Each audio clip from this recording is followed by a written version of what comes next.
தந்தை மகன் தூய ஆவியின் பெயராலே ஆமேன். மூவொரு கடவுளுடைய அருளும் ஆசீரும் பாதுகாப்பும் வழி நடத்துதலும் உங்களோடு இருப்பதாக. பொதுக்காலம் 13வது வாரம் வியாழக்கிழமை இறை வார்த்தை பகிர்வுக்கு என் அன்பு சொந்தங்களே, உங்களை அன்போடு வரவேற்கின்றேன். அருளும் கிருபை நிறைந்த ஆண்டவர் தாமே இந்த நாள் முழுவதும் உங்களோடு இருந்து உங்களை வழி நடத்துவாராக. அமச்சியாவா ஆமோசா?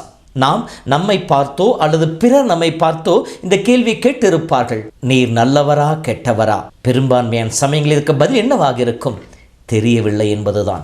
கவிஞன் பாடுவதை போல, மனிதன் பாதி மிருகம் பாதி, இரண்டும் கலந்து செய்த கலவை நான் என்று சொல்லுவாரே, அதை போல நன்மையும் தீமையும் பின்னி பிணைக்கப்பட்ட மனிதனாக நாம் வாழ்ந்து கொண்டிருக்கின்றோம். நம்மிலே இருக்கின்ற நன்மை பெரும்பான்மையான சமயங்களில் வெளிப்பட்டாலும் நம் உள்ளத்திலே மண்டி கிடக்கின்ற தீமையானது அவ்வப்போது தலை தூக்கி பாம்பு படம் எடுப்பதை போல படம் எடுத்து பிறரை பயமுறுத்தி விட்டோ அல்லது தம் காரியத்தை சாதித்து விட்டோ மீண்டும் அமைதியாக படுத்துக்கொள்வதாக இருக்கின்றது. எனவேதான் நாம் 100% நல்லவர்களும் அல்ல, 100% தீயவர்களும் அல்ல. ஆனால் நம்மை பற்றி நாம் ஆய்ந்து அறிந்து கொள்ளுகின்ற பொழுது நாம் நன்மைகளை பெருக்க முயற்சி செய்ய வேண்டும்.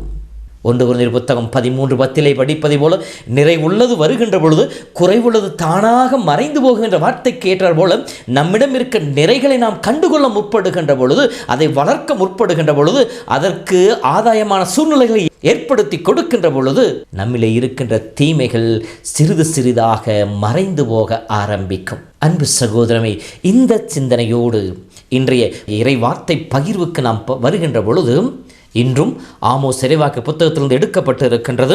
இதிலே 2 மனிதர்களை பற்றி பேசப்படுகின்றது. முதலிலே அமச்சியா என்கின்ற குருவை பற்றி சொல்லப்படுகின்றது.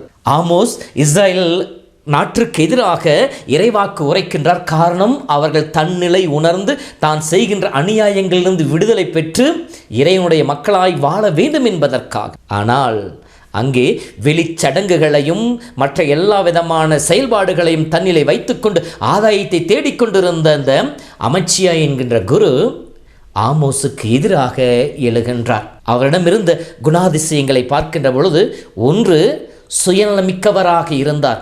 எங்கே? தன்னுடைய இந்த சுகபோக வாழ்வு பறிபோய் விடுமோ என்கின்ற அந்த ஒரு நிலையிலே அந்த சுயநலம் மிக்க மனிதனாக அவர் வாழ்ந்து கொண்டிருந்தார். இந்த சுயநலம் எப்படியெல்லாம் வெளிப்படுகிறது பாருங்கள். சுயநலமிக்க அந்த அமச்சியா மனிதன் பொறாமைப்படுபவனாக இருக்கின்றான். காரணம், அங்கே ஆமோஸ் இறைவனுடைய வார்த்தையை எடுத்து சொல்லிக் கொண்டிருக்கின்றார், உண்மையை எடுத்து பேசிக் கொண்டிருக்கின்றார். அவருடைய செல்வாக்கு பெருகிவிடுமோ என்கின்ற அந்த ஒரு அச்சத்தில் அவர் மீது பொறாமைப்பட ஆரம்பிக்கின்றார். இந்த பொறாமை அவர்களை வளர்கின்ற பொழுது அடுத்து என்ன செய்கின்றார்? அவர் அரசனிடம் ஆமோஸை பற்றி பொய் குற்றச்சாட்டுகளை சொல்லுகின்றார். அவர் சொன்ன இறை வாக்குக்கு எதிராக அதை திரித்து, அது அரசனுக்கு எதிராக, இஸ்ரேல் நாட்டுக்கு எதிராக இவர் கிளர்ச்சி செய்கின்ற சொல்லி பொய் சாட்சியை அவர் மீது சுமத்துவராக அவர் மாறிப்போகின்றார். அடுத்ததாக நன்மை செய்கின்ற ஆமோஸை பார்த்து மனம் பொறுமி போகின்றார், மனம் புழுகி போகின்றார், அமைதி இழந்து போகின்றார். எனவேதான் அவர் பொறாமையால் அவருக்கு எதிராக பேசுவதாக இருக்கின்றது. அடுத்ததாக அவரை நாட்டை விட்டு ஓடிவிடு, என் கண்களிலிருந்து மறைந்துவிடு என்று சொல்லி அரசனுடைய உதவியோடு அவரை துரத்துபவராக இருக்கின்றார். மேலும் ஆமோஸ் இறைவாக்கினரை கேலி செய்பவராக இருக்கிறார். அவர் செய்த நன்மையை கண்டு அதை ஏற்றுக்கொள்ள முடியாமல் அதை கேலி செய்து அவரை இகழ்ந்து பேசுபவராக இருக்கின்றார். இது அமச்சியா என்கிற மனிதனம் காணப்பட்ட குணாதிசயங்கள். அதே வேளையில் ஆமோஸ் இறைவாக்கினரை பற்றி பார்க்கின்ற பொழுது, ஆமோஸ் இறைவாக்கினர் இந்த செய்திகளெல்லாம் கேட்டுவிட்டு இவரும் வெகுண்டெழவில்லை, தன்னுடைய நியாயப்படுத்தவில்லை, மாறாக தன் நிலையை உணர்ந்து தன்னை ஏற்றுக்கொண்ட அடையாளத்தை தாழ்ச்சியோடு வெளிப்படுத்துகின்றார். நான் இறைவாக்கினர் அல்ல, நான் இறைவாக்கினர் குலத்தை சார்ந்தவன் அல்ல, மாறாக நான் ஆடு மேய்ப்பவன், மேய்ப்பன் நான் என்று சொல்லுகின்றார். இஸ்ராயேல் மக்கள் மத்தியிலே மேய்ப்பு பணி என்பது, அதாவது ஆடு மாடுகள் மேய்ப்பது என்பது ஒரு இகழ்ச்சிக்குரிய ஒரு பணி. அதை ஆமோஸ் ஏற்றுக்கொள்ளுகின்றார். இப்படிப்பட்ட நிலையிலே இருந்த என்னை கடவுள் அழைத்தார். இரண்டாவதாக அழைத்தல் என்பது இறைவனிடமிருந்து வருகின்றது என்பதை எடுத்துச் சொல்லுகின்றார். அப்படி அழைத்த இறைவன் என்னை பயன்படுத்தினார் என்று சொல்லி என்னுடைய கரங்களிலே தான் ஒப்பற்ற பொருளாக பயன்பட்டதை அவர் உணர்ந்து சொல்லுகின்றார். இப்படி ஆமோஸ் இறைவாக்கினுடைய அந்த நிகழ்ந்து பார்க்கின்ற பொழுது தன்னிலை உணர்ந்து கொண்டு அழைத்தல் இறைவனிடம் வருகின்றது.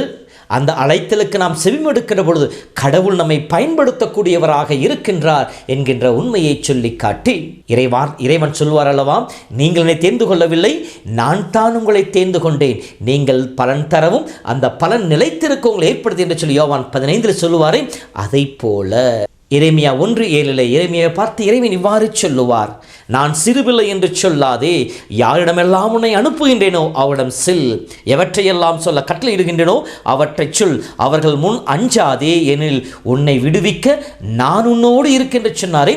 இந்த வார்த்தையின் பிரகாரம் ஆமோசும் தன்னை அனுப்பின இறைவன் மேல் நம்பிக்கை வைத்து தன்னுடைய இறைவனுடைய இறைவாக்கு பணியை செய்பவராக இருக்கிறேனில் எரேமியா 1:10 இதோ என் சொற்களை உன் வாயில் வைத்துள்ளேன். கடவுளுடைய வார்த்தைகள் பிடுங்கவும் தகர்க்கவும் அழிக்கவும் கவிழ்க்கவும் கட்டவும் நடவும் இன்று நான் உன்னை மக்களினங்கள் மேலும் அரசர்கள் மேலும் பொறுப்பாளனாக ஏற்படுத்தி இருக்கின்ற சொன்னாரே. இந்த வார்த்தை ஆமோஸில் நிறைவேறுவதை அவன் உணர்கின்றார்.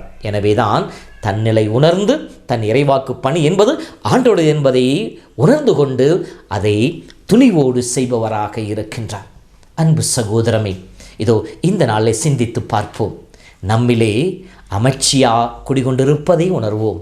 எப்போது நாம் பிற நன்மை செய்வதற்கு தடையாக இருக்கின்ற பொழுது, பிற நன்மை செய்கின்ற பொழுது அதை நம்மால் ஏற்றுக்கொள்ள முடியாமல் மனம் புழுங்குகின்ற பொழுது, மனம் அமைதி இல்லாமல் ஒரு அலைக்கழிக்கப்படுகின்ற பொழுது, அவரை எப்படியெல்லாம் அழிக்கலாம் என்று சொல்லி அவர் மீது பொய்க்குற்றம் சுமத்த நாம் வாய்ப்பை தேடிக்கொண்டிருக்கின்ற பொழுது, அவரை பற்றி அவதூறு பேசுகின்ற பொழுது, அமைச்சி என்கிற தீயவன் நம்முடைய உள்ளத்திலே குடிகொண்டுதான் இருக்கின்றான்.